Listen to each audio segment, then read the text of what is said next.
काहीही केल्या वजन कमी होत नाही. ही तक्रार रोज ओपीडीत 90% पेशंट्स करत असतात. व तुम्ही देखील अशा गोष्टी दैनंदिन जीवनात ऐकल्या असतील. तर चला जाणून घेऊया वेट लॉसची गमक काय आहे. वेट लॉस या मुद्द्याला सोशल मीडियावर बरंच कॉम्प्लिकेट केलं गेलं आहे. व यातून जन्म होतो तो अनएंडिंग डाएट प्लॅन्सचा, फिअर मॉंगरिंगचा व अक्षरशः डिप्रेशनचा.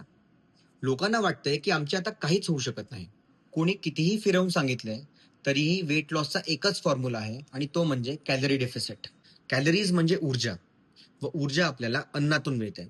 आपण 24 तासामध्ये ज्याही कॅलरीज जेवणाच्या रूपात ग्रहण करतो त्याला आपण टोटल डेली कॅलरी इंटेक असे म्हणतो. या उलट शरीराच्या प्रत्येक कार्यासाठी म्हणजेच की मेंदू, हृदय, किडनी याच्या कार्यशीलतेसाठी एक विशिष्ट प्रकारची ऊर्जा लागते. यासोबतच आपण बोलतो, हसतो, उठतो, चालतो, व्यायाम करतो व अन्न पचवतो. यासाठी देखील ऊर्जा लागते.